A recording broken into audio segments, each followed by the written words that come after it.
Welcome to today's podcast, Healing Through Love, with Dr. Matt Singer, a holistic medicine specialist with an expertise in energy work, homeopathy, and works with people all around the world to help them remove emotions trapped in the body. And co-host Holly Celiano, a mother, intuitive healer, and well known to international audiences as a resource for truth seekers on a variety of global concerns that are currently impacting humanity. Today's focus, being in balance. Good morning, everybody. This is Holly Celiano. I'm here with Dr. Matt Singer, and we have a special guest today, Skip. And today we're talking about balance. And what does that mean, and how to have balance to have a healthy life? So I'll start off with this. When I was dealing with breast cancer, my doctor, who was an amazing physician, told me, Holly, if you don't have balance in your life, mentally, emotionally, spiritually, and physically, the body will recreate cancer again, because all bodies have to be in balance together. And if one body is out of balance, all bodies are out of balance. And most people will focus on just one aspect and be in balance, maybe physically. Maybe they go to the gym, they eat healthy, but they might have really bad mental thoughts, or they're not aligned spiritually with all the different areas of their life that work in harmony with each other. They might be very polarized in their belief systems. And if their emotional body, which, as you, Dr. Singer, you and I talk about this, the emotional body to me is critical for healing and health. So if you want to go into that, and then Skip, you have had a whole journey on that as well with all that you've been through. So you have brought yourself to balance. So go ahead, Matt. So thank you, Holly. It's a pleasure to do this with you again. So when we're talking about the emotional body and we're talking about balance, just like you were saying with your journey, the emotional body, really what I found, and I'd like to give you I like to do it in story. So we had I'll tell you two different patients. So one patient, she was 89. She was from the deep south of South Carolina. And I remember her name was Fanny, and she was probably 235 pounds, and she smoked and she drank whiskey, and she didn't care about what she ate, and she would laugh and laugh and laugh. And she literally had no medical record. She was never sick a day in her life. And I said, what is your secret? She says, in a real deep south, she says, I just found a way to just love my life and to just love every part of it.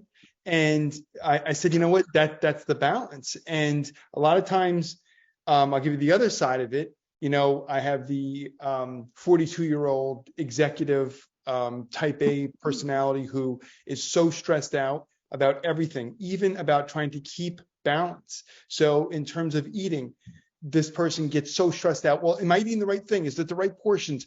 Is it organic enough? Is it green enough? Is it yellow enough? And then, am I getting enough sleep? Is it the right bed? Is it the right pillow? Am I wearing the right clothes? Are there too many toxins on this clothes? Am I sleeping in the right bed? Am I saying the right prayers? Am I doing the right affirmations? And they're so stressed out about trying to live a healthy life that they're getting themselves perpetually sicker and sicker. So the inner balance really has such a harmony to it. It has such an inner love. With Skip, I'm sure, looking at where you are sitting in nature, geez, you must feel that inner harmony all the time, right? Yes. Hey, thank you. And thank you both for inviting me to be here. This is really an honor, and known Holly for a while and watched and followed her and heard so much about you, Matt, and have such a respect for what you do and the need for what you do. And as you talk about balance, and I'm in Arkansas, and this old cabin was one went back in college that my uncle built out of trees here, an old log cabin. We were building log cabins. I went on to be a film and television person, had to start a company. And back to what you were talking about, I was certainly the latter part of the example of that patient. And I guess in this case, I could play the patient, although I'm not playing it. I actually am, because I was stressed. I had a big company. I was working 7 days a week, 16, 18 hours a day, and was doing all the things that I was told you were supposed to do. And the harder I worked, the more I achieved with stuff, but the less balanced, the less this void was growing inside of my solar plex. And at one point, I moved to Sedona.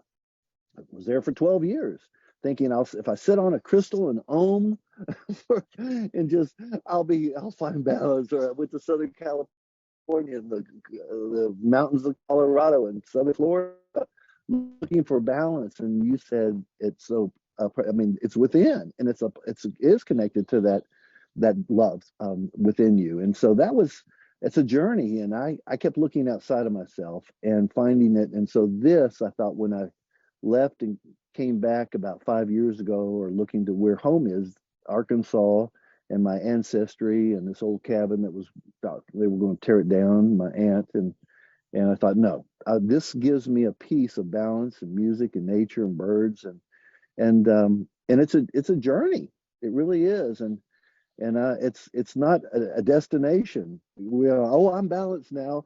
It's a constant.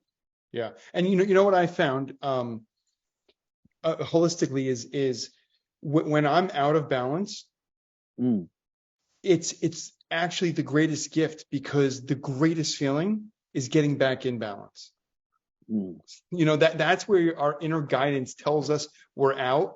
And I spend half of my career, people think that I'm a holistic doctor. What I really am is just trying to get them back in balance, trying to get them out of the stress and out of the programmed way of thinking that would cause the stress. When we are stressed and out of balance, getting in balance is the greatest feeling.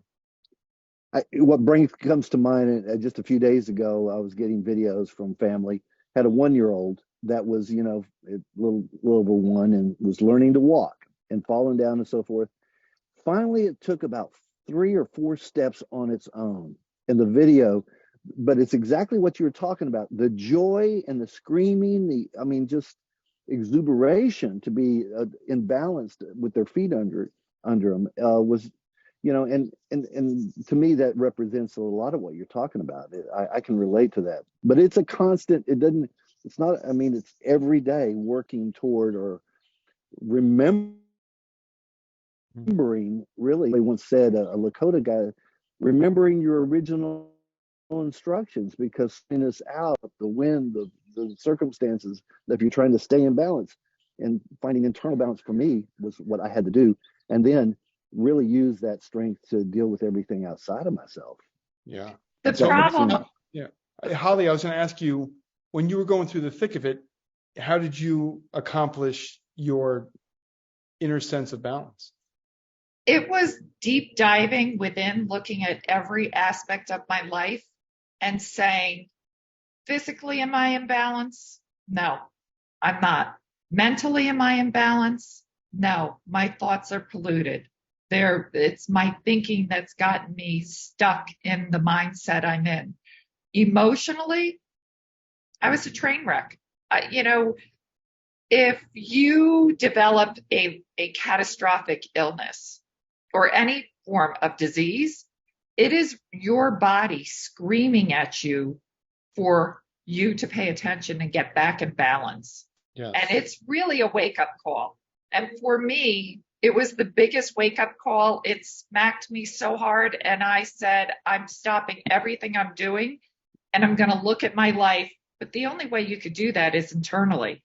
Mm-hmm. Just look at, well, I do this because of this. I think this because of this. I am a product of my thoughts, feelings, emotions, and it was really deep diving. And most people, until they are faced with something life-threatening, they do not stop and get off that treadmill of life to take a look and say, I created all of this. Like Yeah. I'm being given a golden opportunity right now to change my life and to get back on the wheel of balance.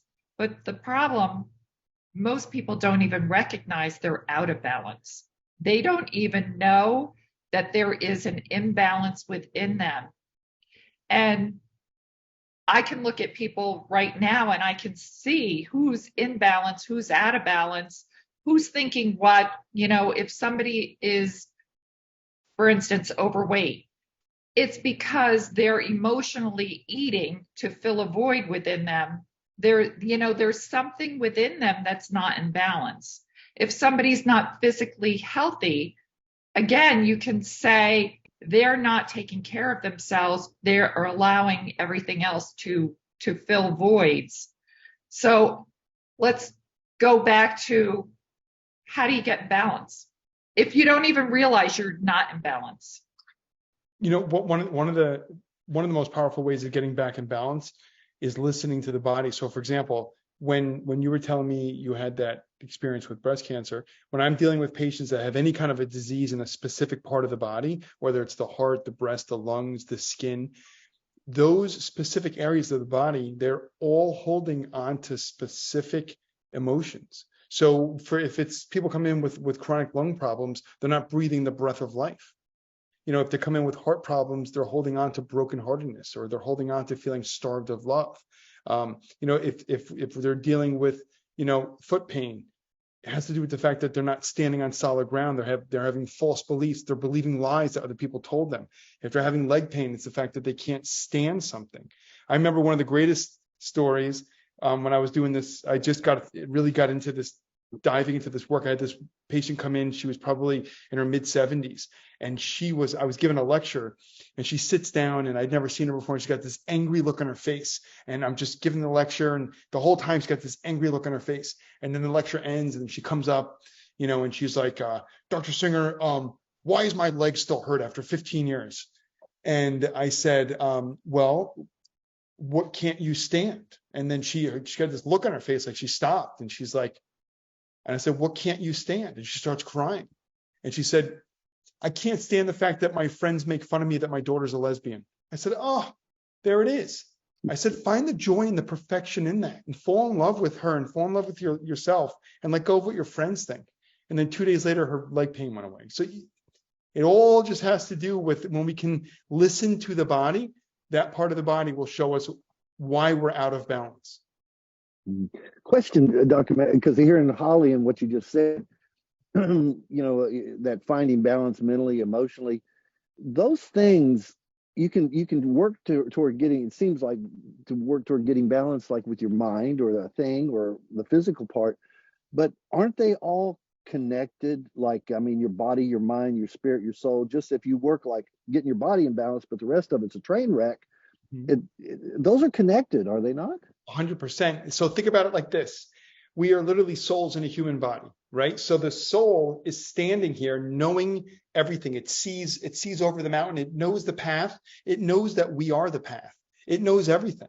But it stands here waiting as our physical experience says, well, I'm not good enough, or I'm judging myself, or I can't do this. I was told I can't do this. So imagine the soul stands here just loving us as we're freaking out, and then slowly guiding us and kindly guiding us back to saying, surrender into your joy. And when you let that go and you surrender, that's where body, mind, and spirit come together. Beautiful. Yeah. So Well, go ahead. I was going to ask you, you've had cancer. So what brought, that was a wake-up call for you. What was your journey to get back to balance? Boy, good question. I've had it twice. Once 12 years ago with bladder cancer, and then a year ago, or less than a year ago, I had head and neck, and it went a little too far. I had to went through 4 different surgeons, and they kept moving me up the ladder to more serious procedures and surgeons. And finally, the last guy I went to, I said, well, keep moving me up the ladder. You're number 4, or actually number 7 of doctors, but the 4th head and neck surgeon I've gone to, as this has gotten pretty serious. And he says, yeah, I'm the last rung on the ladder. It's kind of like, what, before the coroner? Because I'm like, what, but I came to, you could jump into fear, or you could just embrace the journey and love it, like Dr. Singer said, to embrace it and love it for what it is and let it go, and not let that energy of fear, disease the other parts of your body.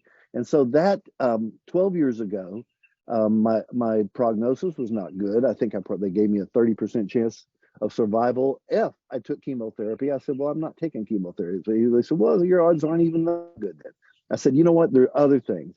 And I was in Sedona, and I sought some people who, it's like, if I'm going out in peace. And maybe it's a balance or whatever, but it's like, remembering my original instructions like nature does. The birds, we were talking about the animals and the four-leggeds and the winged ones and the ants, they all remember their original instructions. Somehow the educated two-leggeds have forgotten theirs, and we've gotten out of balance from the natural flow of things.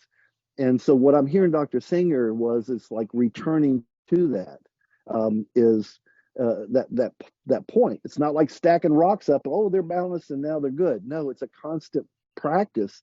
And I guess that's part of all these reminders of cancer. I had open heart surgery. I had to have an aorta replace the valve and all. I was like, God.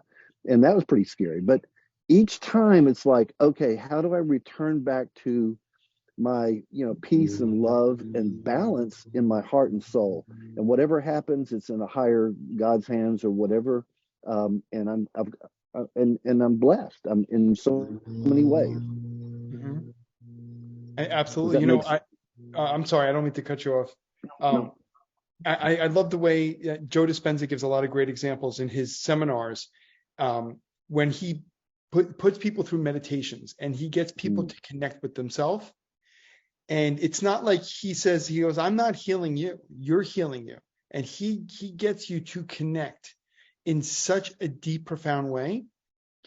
He says, when we connect in that way and we reestablish self-love, and we remember our grandest mission and highest purpose, and then every cell in our body is in unison, you're going to see immediate healings. You'll see stage 4 cancers completely turn around and reverse, because now you're changing the energy of the body, which raises the millivoltage of the cell, and the cell can repair itself instantly.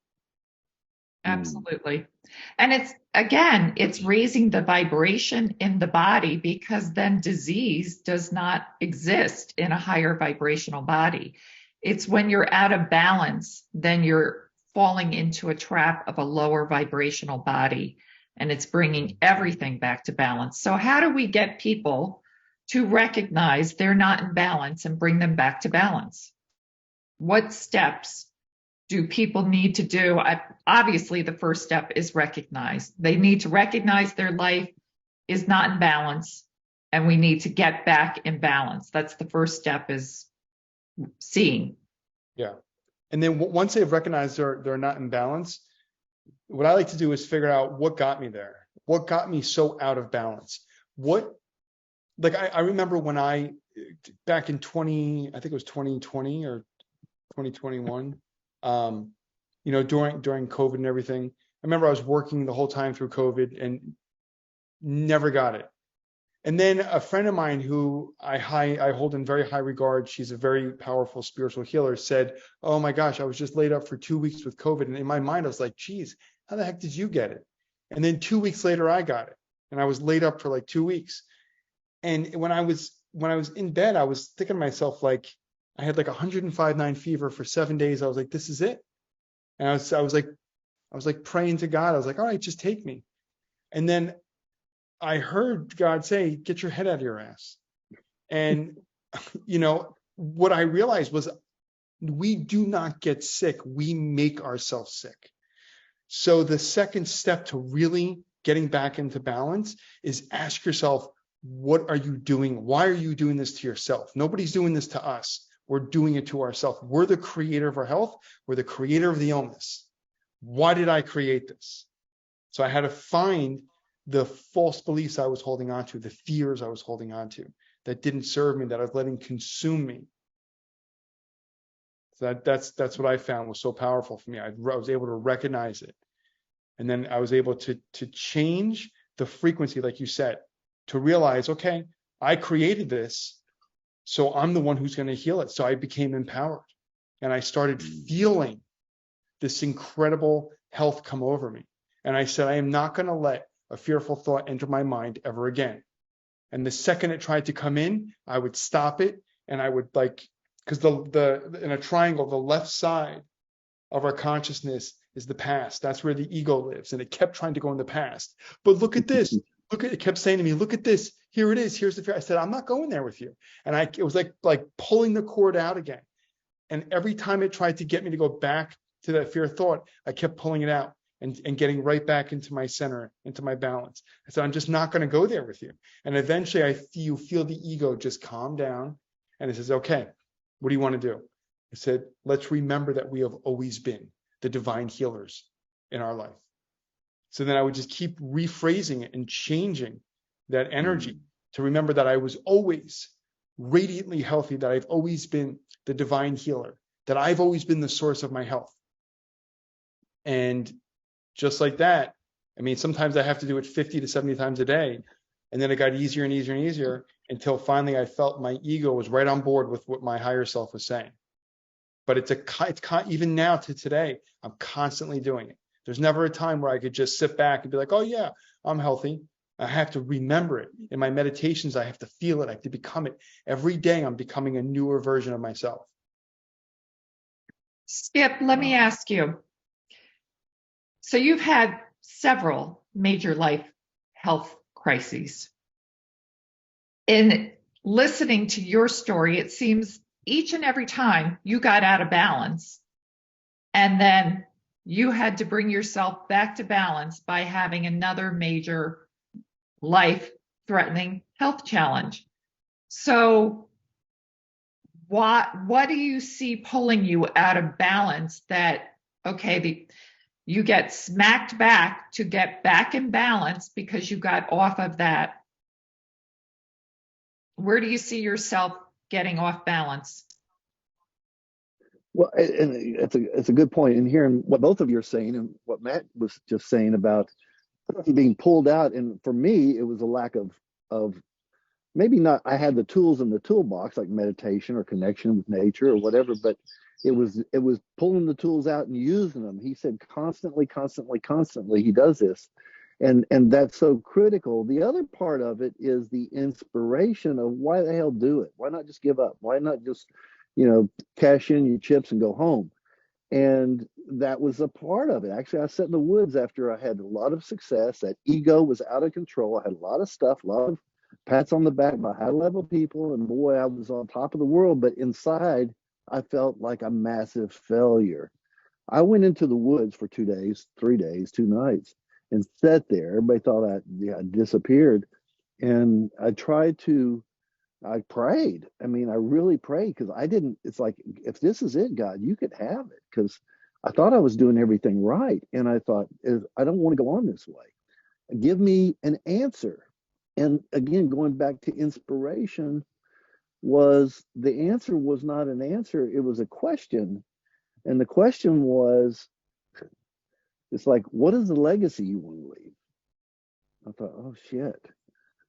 What's, it's like, well, it's not what I'm doing, and it's not something even darker. It's not. So what I've got to do is start taking steps and to get back into a balance where I feel like I'm treading a new path, but it feels right. It's a sense of body, mind, spirit, soul that this is it. Not trying to think, oh, I should do this, shouldn't do that, guilty for not doing this. It's really hearing that purpose, that inspiration. And my question back to Matt and to you, Holly, is it's great to have the tools and it's great to do it, but that flame of inspiration to want to do it. When I decided the legacy that I wanted to leave, not that it's a statue for birds to crap on or whatever, but what is a legacy to leave that people remember this is what he was about? Mm-hmm. That's a great, yeah. I love it. Yeah. So, Deborah, I remember I was watching a video. It was a near-death experience video, and what you just said hit so home. This was one that I'll never forget. So it was a woman, she's a nurse, and she was explaining that she was on shift and she ate like a cookie or something that had nuts in it, and she was allergic to nuts and her throat was closing up, and she was telling the other nurses and doctors, oh my gosh, I'm going through anaphylactic, and they couldn't find an EpiPen. And they sat her down, they put her in this one area, and she's like, oh my gosh, she was explaining it. She's like, I couldn't breathe. I could see everything going black, and then she said, I knew what was happening, and then this was it, and they couldn't get to me fast enough. And then she said she saw the tunnel, and then she had that experience, and she, sees the figure and has this conversation with what she thinks is God or her higher self or her angels.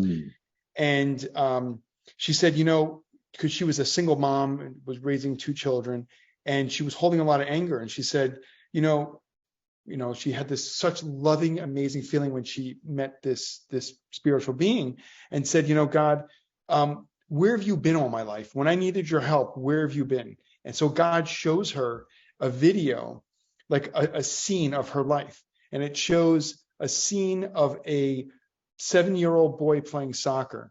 And she's on the sidelines with her son. And her son looks over to her and says, Mom, because her husband had left her family when their kids were very young. He said, Mom, I never would be the man I am today if it wasn't for you. And at that moment, she said, oh my gosh, that was my legacy. That was my purpose. And then she said, well, God, where are you? I hear like you're a part of us. Where are you? So then God shows her a vision of DNA. And then within our DNA, I'm sure you've heard of part of our DNA they call junk DNA. So he shows her this part of the DNA. She goes, I know that. That's junk DNA. They don't know what it does. He goes, well, that's where I am. That's the part of me that's inside of you. So at that moment, when you said the legacy, that's what it's about. It's what was her, and then right when she saw that, she was thrust back into her body, and she now knew her grand purpose, that when the little things she was doing that she didn't realize she was doing was making the hugest impact, because she was being a blessing to her son, who was being a blessing to his son, who then was blessing to other people. So that's how we bless humanity. Like you're saying, that's the legacies we really leave. I also, listening to both of you, it's facing your greatest fear. Whatever that is face that fear, because the fear will either consume you or you'll consume it. So when you're faced with a catastrophic illness, that's most people's greatest fear. And they think the worst. But if you go into it saying, what is this going to teach me? What is this bringing out in me? Where can I move beyond this? And for myself, my greatest fear was having cancer. And I had it, and it almost crippled me, but I faced it head on. And then I started deep diving into myself at everything that's out of balance. My thoughts were out of balance. My physical being was out of balance. My emotional state was out of balance. My home life was out of balance. Everything was in disarray. And I looked at everything, and I changed my entire life in that instant. And that was the hardest thing. Like, not only having to deal with cancer, but then I deconstructed my marriage. I deconstructed my life. I deconstructed everything, most people's greatest fears, and just walked strictly in faith, and then finding my purpose again.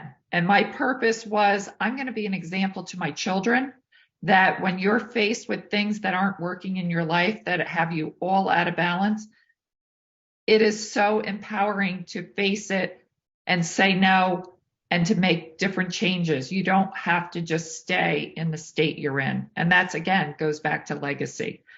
Find your purpose. Absolutely. Beautiful. Yeah. That's so powerful. And that's when you say those things, it just brings back so many things just come flooding to me of the lessons that we've learned, especially when it comes to free will. That's why Free will is so powerful that what the creator gives us, because we have the free will to understand why we created it. And that's the power. When we can understand why we created something, on the deepest level, it's a creation, and it's not a death sentence. It's a creation. When you can find, like you said, the reason, the blessing, why the body is speaking to us in this way, and then you saw the empowerment. That's where the body heals instantly. And this is also another key component. It is neither good nor bad.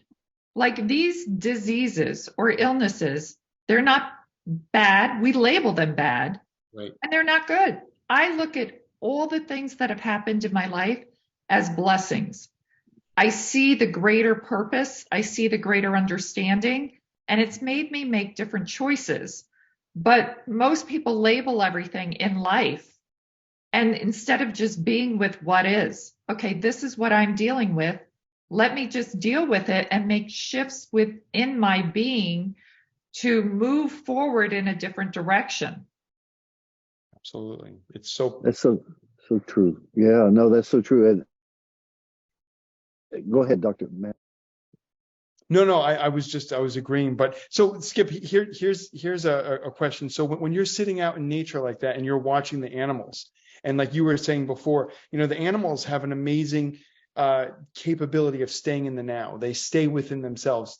Whereas us as humans, like for example, if you watch two squirrels, getting into a fight, and then 3 seconds later the fight's over, they don't go back to their squirrel's nest and then start talking about the fight and then hold on to the resentment.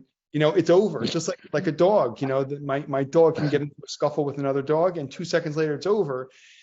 The dog doesn't sit down and say, geez, I'm really upset about that fight. Did I say the wrong thing? Is it me? What do they think of me now? Like, how am I ever going to show my face again at the dog park? They don't talk like that. But as humans, we hold on to that. That's the part of our brain that when we can master and not let that take over, like you were saying, Holly, truly nothing is good or bad. Nothing has any meaning until we give it meaning. So it's what meaning are we going to assign to every situation? That's the power. Yeah, that's so good. And it reminds me of, when you were saying that, the Eckhart be it, that moment, the power of now, the squirrels or the dogs. They're now. They're not like, and also with the nature of the seasons. They flow. It's all in a balance. And Bruce Lee loved his line about be like water. The water doesn't say, okay, I'm up here and we're going straight down here. No, it goes around rocks and trees and bends and over hills. And the water doesn't think, well, did you see that? We think about that rock it's being present in that now. Mm-hmm. And embracing it. A film, Joe Dispenza and Greg Braden were in it and all. It's called The Sacred Journey of the Heart, and it was about the in the Institute of Heart Math with the coherence. And one of the things was, I almost left when I developed cancer, that bladder cancer. I suggested them get somebody else because I didn't know if I was going to be able to finish the film. And they came back to me. They said, well, we're going to wait. And they went to Radical Forgiveness thing in Atlanta and all that, and came back and said, we're waiting on you. And I said, okay, I'm back. And they wanted to interview me. I said, no, I'm behind the camera. And they asked me, they said that whole experience, what do you want to say about it? And I said, this was the greatest gift I've received in so long, that I had to find, the gift in this, because it was a wake-up call to get me back into a resonance, a resonating, just like rifle machines and the kidney, they're all out of frequency. If it's supposed to be at 700 and your kidney's at 400 or whatever, how do you bring it back up? And that was the wake-up call for me, that near-death experience that you guys were talking about, and be present in the moment. Now it's like, okay, I'm embracing this moment, and now what am I going to do with it? What gift, gratitude can I relate to this? Absolutely. And it's not easy for me. It sounds like, man, that's the last. I could think of a lot of other reasons, like, oh my God, I'm going to die. Trust me, it wasn't an easy, like, flipping a switch. Geez, in my and I'm sure we all have in our careers, we obviously we think differently, and we look for higher truths. And I've had the privilege of studying under shamans and healers. I've heard it said many times that people get so consumed with life, but they don't realize that we are dead, just having a dream, like a vivid dream. And they said during the death experience, it's like waking up from the most vivid dream saying, oh my gosh, that seems so real. They say that's what life is really like. We're really on the other side, just having this human experience. And the ego can hold on to this one little experience thinking this is everything, but the soul's here trying to remind us to open up our expansion, to realize there is no ending. The life is eternal. Yes. And it's living also in the here and now, like you were talking about. So many people live in the past and they mull over things that happened, and they ruminate, and they allow the past to consume them instead of saying, what did it teach me? What did I learn? How can I be a better person from those past experiences? Again, because there is no good nor bad other than what we label it. Yeah. So many people live in the future wanting to have certain things in the future that they're not living in the present, in this moment right now. And going back to nature, nature works in absolute perfect balance. Sometimes nature creates chaos and catastrophic things to bring it back to balance. Same with our lives. Out of chaos comes order. If you're having chaos in your life right now, it's to bring you back to order, to balance. And look at this as an opportunity to say, where am I out of balance? Is it all bodies? Because if one body is out of balance, all bodies are out of balance, because they all have to be perfectly in balance to create that, if you want to call it perfect health or optimal way of being, where it's everything is just to bring you back to balance. Absolutely. So Holly, this is such a great talk. In our final few minutes here, what's the last takeaway we want to give to our listeners? Go ahead, Skip. Well, just with what you're saying about being present and the stuff we carry with us, and going back to all the critters here that are in nature, we have snakes too. And if you can learn from nature, a snake, sheds its skin or it'll die. And just like our old stories and the stuff, we go back, oh, what about this? And the sack of coupons that we cash in going, well, my mom dropped me on my head when I was a baby out of the crib, or what, the snake doesn't go, oh my God, I'm losing my skin. That it knows that in order for it to grow and develop, it has to shed the skin. And I guess my takeaway with all that's going on in the world is to, let's, shed that skin so that we can now be in touch with, fresh nature and these tools like Dr. Singer and you were talking about to face what's coming in the coming days. We don't know what that is, but I think getting the toolbox, getting the practice, and again, going back to love instead of fear. Absolutely. I love it. I love it. That snake analogy is amazing. It does not hold on to its old beliefs, its old coupons. It sheds it. Because when we hold on to that old coupon, we are, like Joe Dispenza says, we are still living that past life that's holding on to that negativity, that fear. That snake sheds it and becomes a new version of itself. I love it. Thank you so much. Holly, do you have any last words? Yes, for the listeners, if your life is not in balance, if you're in total chaos with your life on any level, take a good hard look at your life. Go within. Spend just some time detaching from the outside world. Go within the inside world, because that's where all your answers are. Everything you seek is within. Look at your life. Look at every area. Deep dive and ask questions. Ask yourself questions. Why do I have this in my life? What is this teaching me? Why am I going through this right now? Don't go into fear, because fear will paralyze you from moving forward. Just go into with an open mind. Teach me what I am to know, and you'll get the answers. All our answers are within, and then you can start to address all that stuff. And the most important thing, and this is what you do, Matt, is the emotional intelligence is key. If you have emotional intelligence, that is the mastery of life, without having your emotions out of whack, because people live life from an emotional standpoint. They're fueled by their emotions. They're quick to anger. They're quick into judgments. They're quick to everything in their life is being emotionally fueled.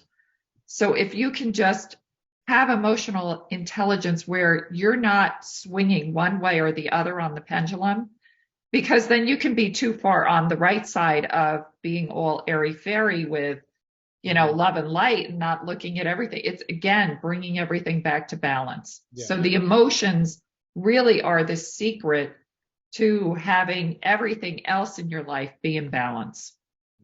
I love it. Well, this was so great. Well, thank you so much. I really love this. And thank you. Yes, thank you. Go ahead. Oh, no, just thank you both for the work you do and the lives you touch and the service to humanity. You guys are amazing people, so thank you.